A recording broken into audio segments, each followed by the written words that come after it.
Distinguished ladies and gentlemen, kindly permit me to stand on the existing protocol and to say that I'm honored to be here on this auspicious occasion of the 67th anniversary of the celebration of the United Nations Day.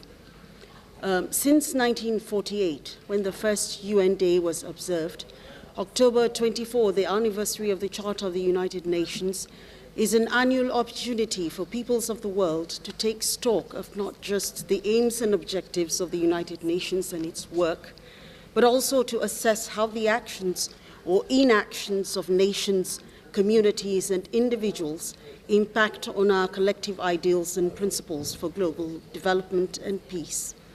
The media, as the medium for sharing information about world events and occurrences, is by all standards critical and germane to the achievement of this task.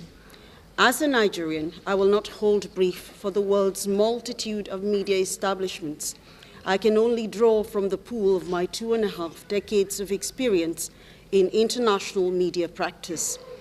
A cursory look at the stories that are featured in daily news reportage reveals a plethora of conflicts and strife, as has been mentioned earlier today, not just in Nigeria, but all around the world. While I'll be the first to admit that the media is obligated to report all events, even wars, I am constantly perturbed by the quantum of stories about violence, wars, and sensational news when compared against featured news about peace building or peace promotion efforts. This trend leads me to wonder, is the media reporting in a manner that escalates conflicts or builds and promotes peace? As we all know, history tells us that the first time the word Islamist terrorists came up, it was a shock to many people, especially in the Muslim world.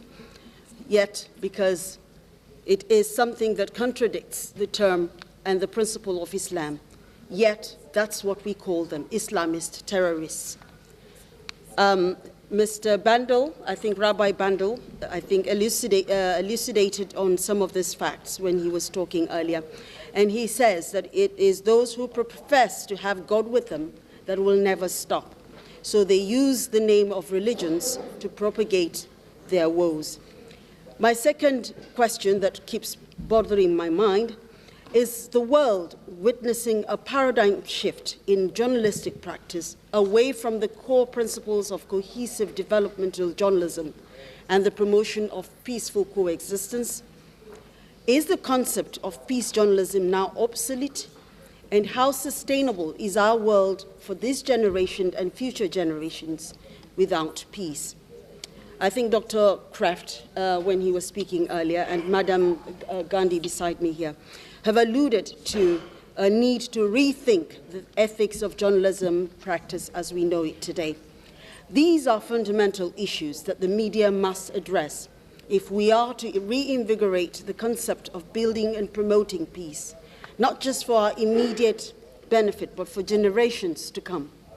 At a recent peace conference in my home country, Nigeria, particularly in Yola, Adamawa State, one of the areas that is currently under some problems because of the Boko Haram militancy. That's in the northeast of Nigeria. Participants were in consensus at the urgent need for the media, irrespective of ownership, to win itself from the ideology and perception of rivalry and conflict as their proverbial hot cake, what they take as the most important story of the day. The conference noted that since abnormalities were essential ingredients for news selection, the media has a duty to shift global viewpoints away from politics-induced sensational propaganda to news content that demand for a leadership that gets priorities straight, policies right, and investments working for people, as advocated by the UN Secretary-General Ban Ki-moon at the 69th UN General Assembly.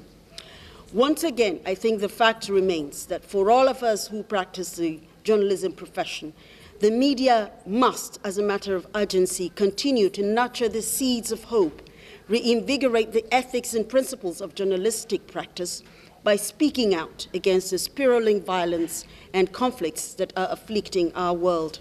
so that we can collectively attain the peace that continues to remain a mirage. It is in this regard that I humbly urge governments and entrepreneurs to invest in resources and infrastructure for the media, as well as improve on the freedoms and current welfare of journalists to effectively execute their mandate. For us in the media, we can and must rededicate ourselves and redouble efforts to engender peace in our world.